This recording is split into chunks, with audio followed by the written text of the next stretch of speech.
Hola, muy buenas tardes. Aquí Alberto Luna Navas, estudiante de la Escuela Superior de Administración Pública, CETAP Barranca Bermeja, séptimo semestre, en la materia de finanzas públicas. Bien, hoy vamos a estar hablando de un tema súper importante, que son las finanzas públicas. Entonces, vamos a empezar por esto, ¿no? ¿Qué podemos decir de las finanzas públicas? Bueno, primero que todo, que van de mano con el Estado, ¿no? Digamos que son como la base económica del Estado en ese sentido, ¿no? ¿Por qué? Porque el Estado no puede funcionar sin recursos económicos. Su actividad siempre tiene una dimensión financiera. Entonces, ¿qué son las finanzas públicas?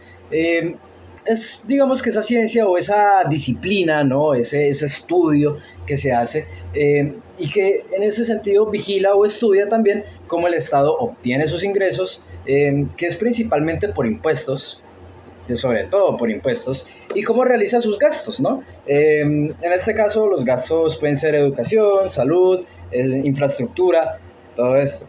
Eh, digamos que su propósito es asegurar que el Estado tenga los recursos suficientes para qué. Para, primero que todo, satisfacer necesidades públicas. En este caso, los servicios básicos para la población, luz, agua, todo esto hace parte de esos servicios públicos, ¿no? De esos servicios básicos. Educación también en estos casos. Eh, y para cumplir sus objetivos, ya sean políticos o ya sean de desarrollo. Por ejemplo, impulsar la economía o garantizar cierta seguridad en la nación. Eh, y es interesante porque esto tiene una relación con el mercado. ¿Por qué? Porque el Estado tiene su propia economía, pero esa economía convive con la privada en cierto sentido. O sea, le quita recursos a la economía privada por vía de los impuestos y a cambio, digamos, para no joderlo, en este caso, para no desestabilizarlo, le proporciona unas reglas, una estabilidad y unos servicios que la hacen posible, que hacen posible esta economía privada, este mercado privado, en este caso, ¿no? Eh, Luego viene la organización del poder, que es la separación y la colaboración. Entonces, en este sentido, para evitar una concentración absoluta de poder, el Estado colombiano decidió más que todo dividirse en tres ramas. Pero estas tres ramas, digamos que trabajan en conjunto. Por ejemplo, bueno, por ejemplo no, es que así son. Las tres ramas del poder, que son las clásicas, son la legislativa, que es la que crea las leyes. En este caso podemos encontrar el Congreso, las asambleas, los consejos. Eso es la parte legislativa de la rama del poder, ¿no? Ahora viene la parte ejecutiva, que es la que gobierna y ejecuta las leyes en este sentido, ¿no? En este caso, los presidentes, los gobernadores, los alcaldes, todo esto funciona a través de unos niveles de jerarquía, ¿no? Por ejemplo, en este caso, iría desde lo nacional, donde está el presidente y el Congreso, luego viene lo departamental, que ya vendría siendo estas asambleas, ¿no? Y estos gobernadores, y ya luego viene, en este caso, lo municipal, que obviamente son las alcaldías y los consejos, ¿no? Entonces, por esa parte, esa es la ejecutiva, esa es la rama ejecutiva. Ahora viene la judicial, que es la que aplica la ley para administrar justicia, ¿no? En este caso, ¿quiénes son las que la ejecutan? Pues las cortes, los juzgados y la fiscalía, ¿no? Aquí hay una cosa curiosa porque digamos que tiene ciertos principios por los cuales esto se basa, ¿no? En este caso hay muchos, bueno, está dividido en varios principios. En este caso, el primer principio del que podemos hablar es de la separación de poderes, ¿no? En idea es que el poder no debe estar en una sola mano, o sea, se separa el poder religioso, el económico, todos estos poderes que habitan en Colombia, que habitan en nuestro estado, tienen que separarse. Y esto a su vez les da cierta maniobrabilidad, les da cierta como autonomía para poder elegir cómo van a moverse, cómo van a actuar en este sentido.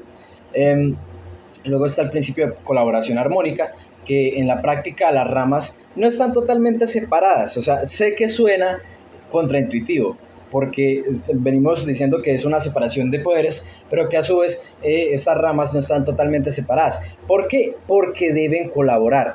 Por ejemplo, el presidente, que hace parte de la rama ejecutiva, propone una serie de leyes, y el Congreso, que hace parte de la rama legislativa, las discute y revisa si son pertinentes para ponerlas a prueba y finalmente pues dar el visto bueno, ¿no? Esto ha hecho que la rama ejecutiva siempre tenga como un poquito más de protagonismo, tenga mucho más poder de entre esas dos, ¿no? Y luego hay una pregunta: ¿cómo se distribuye el poder en el territorio? Digamos, esta centralización versus esta descentralización que hay, ¿no?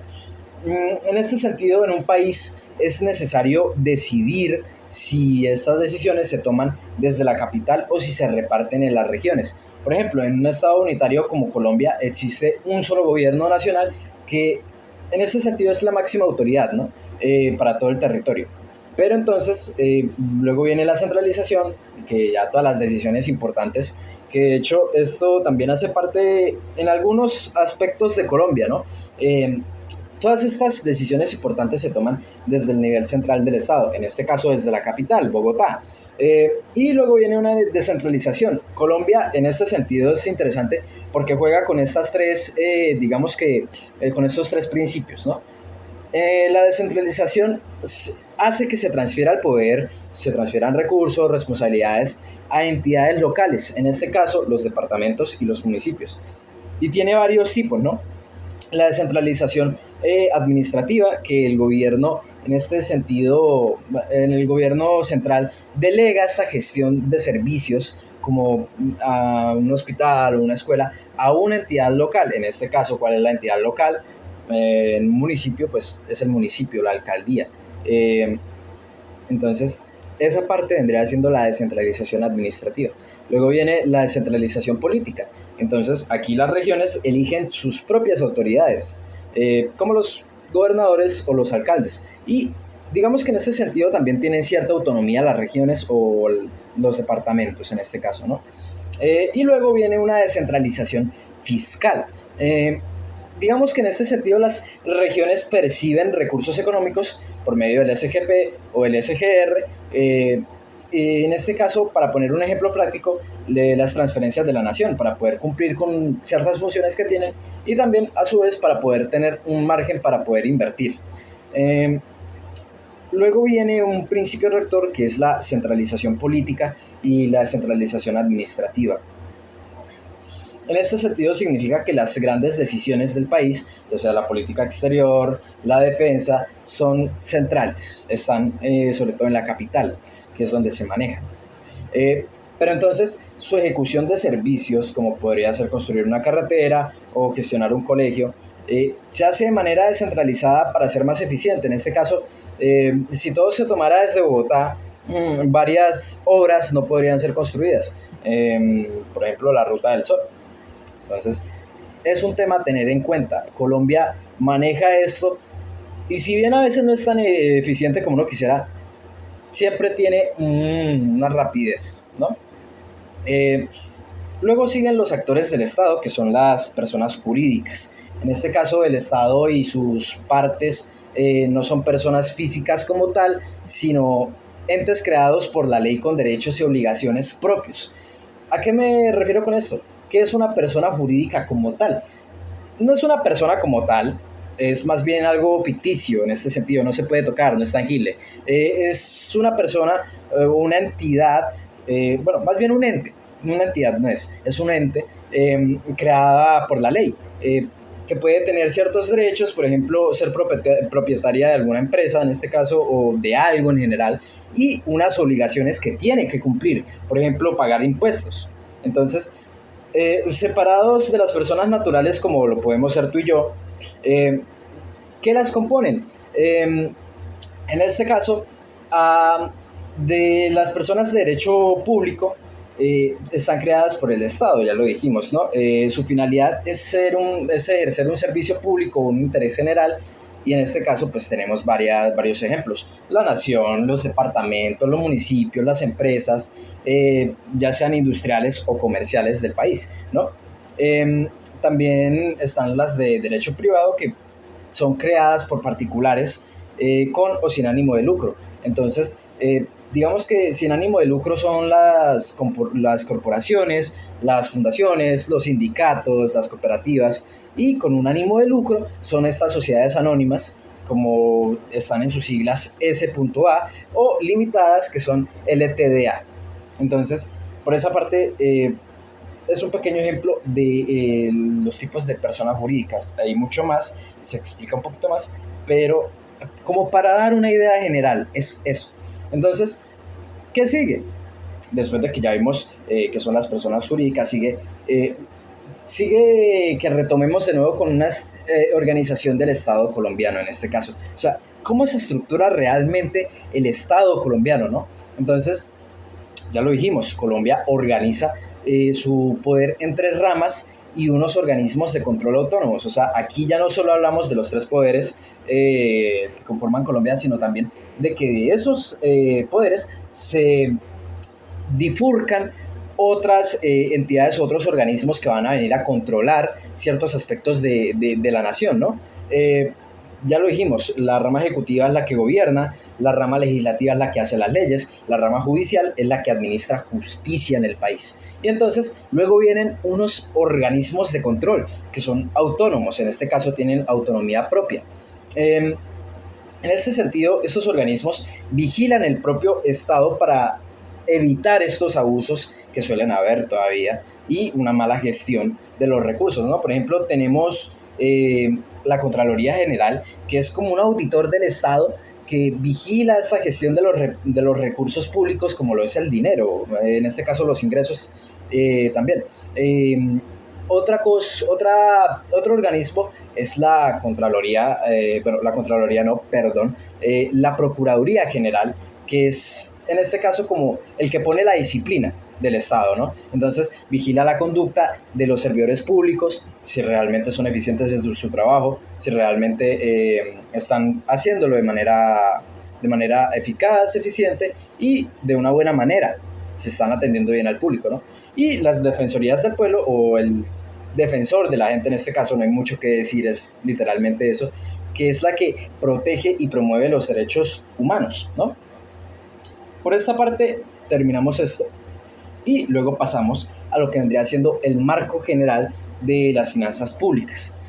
Primero que todo, pues obviamente esto tiene un origen estatal de las finanzas públicas. En este caso, las finanzas públicas surgen con algo muy curioso que se llama el cameralismo. Eso fue a mediados de los siglos XVI al XIX más o menos. Entonces, ustedes dicen, bueno, sí, ajá, ¿qué es el cameralismo, hermano? Entonces, digamos que en esta parte las finanzas públicas como disciplina tienen su origen en el cameralismo, que era una corriente de pensamiento que veía al Estado como el actor, se podría decir que central y más que todo principal impulsor de la economía. Entonces, en este sentido, su principal preocupación era cómo el Estado podía administrar sus recursos para fortalecerse, ¿no? Y aquí hay algo muy curioso, aquí hay algo muy interesante y muy lindo, que es que la base de la administración, que eso es base de la administración pública que hoy conocemos y hoy estamos estudiando. ¿Por qué? Porque el cameralismo como tal sentó unas bases y unos principios de los que hoy conocemos como administración pública, ¿no? Entonces, digamos que este fue el antecesor a todo lo que hoy conocemos como administradores públicos y administración pública. Luego vienen digamos que, visiones económicas fundamentales para poder entender un poquito más esto, ¿no? En este caso, ¿qué vamos a hablar? Del liberalismo clásico, que es de David Smith de David Ricardo, sí, y Smith, ¿no? Entonces, aquí, ¿qué sucede? Que digamos que estos sujetos decían que el mercado se regula solo, el Estado no debe intervenir, y si va a intervenir, tiene que ser mínimo. Entonces, digamos que esta visión nos decía, o más que todo buscaba enfatizar eso, ¿no? Que la economía funcionaba mejor con poca intervención estatal. ¿Por qué? Porque ellos confiaban en que el mercado tenía esa mano invisible que se autorregula al fin y al cabo de manera eficiente. Entonces, en este sentido, en esta visión, el rol del Estado debía ser mínimo y tenía que ser limitado principalmente a una defensa, a una seguridad y a una justicia dentro de su territorio. No podía inmiscuirse en temas económicos. Entonces, esa era la visión del liberalismo clásico. Luego vienen otros actores como lo puede ser el intervencionismo o el keynesianismo, que es como este estado activo, ¿no? Para corregir fallos del mercado y desestabilizar la economía. Entonces, esta perspectiva, digamos que nos decía que el Estado debe mantener un papel más activo en la economía. Aquí ya no, ya el Estado tiene más libertad de poder intervenir en este sector. ¿Y por qué? Porque su intervención al fin y al cabo es necesaria, me disculpa un momentico, para corregir las fallas o ineficiencias del mercado, como un desempleo o como el desempleo o la crisis en este caso, ¿no? En este caso se ha notado mucho en épocas de pandemia. Aquí tuvo que haber un intervencionismo del Estado en Colombia porque la situación era de crisis, tanto económica como socialmente, y también de salubridad, ¿no? Eh, entonces, por esa parte, ese es el intervencionismo o el keynesianismo. Entonces, eso es lo que buscaba, establecer estos ciclos económicos, estabilizarlos mediante un gasto público o cosas así. Y luego vienen unos enfoques de estudio. En este caso, se nos habla de varios enfoques de estudio. Iniciamos con el normativo, como debería actuar el Estado, por ejemplo, corregir desigualdades, no sé, proveer bienes públicos. Entonces, este enfoque se centra en, digamos que, percibir y recomendar lo que el Estado debería hacer para mejorar el bienestar social y cómo reducir al fin y al cabo esa desigualdad y proveer servicios que el mercado no puede ofrecernos, sinceramente. En este caso, el Estado se convierte en nuestro mayor aliado, ¿no? Luego viene digamos que otro enfoque que es más positivo, que es como debería realmente actuar el Estado. Entonces, un ejemplo podría ser la teoría de la elección pública de Buchanan. Entonces, en este sentido, este enfoque analiza y describe cómo el Estado actúa en la realidad, ¿no? Entonces, por ejemplo, la teoría de la elección pública estudia comportamientos de los políticos y funcionarios como individuos que toman decisiones buscando un propio interés. O sea, no necesariamente el bien común, pero sí algo que los beneficia a ellos mismos. Están en una posición de poder al fin y al cabo, entonces pueden realmente buscar un interés personal. Luego viene una función del Estado. Esta visión es más que todo como la veía Musgrave. Entonces, en este sentido, hay dos cuestiones. Estabilización, que es en pleno empleo, que es un control de la inflación. El Estado en esta parte debe usar sus herramientas de política económica. Ya vimos el gasto y los impuestos, ¿no? ¿Para qué? Para suavizar esos ciclos económicos buscando el pleno empleo y controlando la inflación, que es dura. Y una distribución que más que todo es una redistribución de ingresos para una mayor equidad. Entonces el Estado también tiene esta función de poder modificar la distribución del ingreso que resulta del mercado para lograr una sociedad más equitativa. Entonces, en este sentido, genera unos impuestos progresivos y un gasto social, ¿no? También está una asignación, que es una provisión de bienes y servicios públicos que el Estado debe proveer o garantizar. Entonces, la provisión de bienes o servicios en el mercado no suministra de manera eficiente, ¿no? Estos recursos por sí solo, como la defensa nacional o la educación pública. Entonces, realmente necesita proveerlo de una mejor manera, de manera más eficiente en este caso.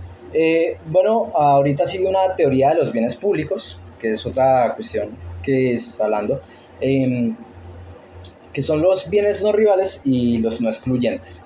Eh, para poner un ejemplo, sería la defensa nacional, ¿no? Entonces, un bien público puro tiene dos características fundamentales, si se le puede decir. La primera es el consumo de una persona que no reduce la cantidad disponible para otra, o sea, no hay un rival como tal. Y es imposible o muy costoso evitar que alguien lo termine utilizando, ¿no? Eh, entonces, aunque no pague por él, que no es realmente excluyente. Un ejemplo clásico es la defensa nacional, ¿no? Pero aquí hay unos pequeños problemas, si se le puede decir, que es un problema de parásitos, o sea, en este caso ya lo hemos visto, ¿no? Personas que se benefician sin pagar. Entonces, dado a que no se pueden excluir a quienes no pagan, eso iría en contra de lo que vendría siendo no excluyente, existe el incentivo para que los individuos se comporten como parásitos o en este caso sí, parásitos, en pocas palabras, gente que vive de estas lagunas legales, ¿no? Entonces disfrutan de este bien sin contribuir a su costo. Digamos que esto hace que el mercado privado no tenga incentivos para producirlo. En pocas palabras, justifica una provisión estatal.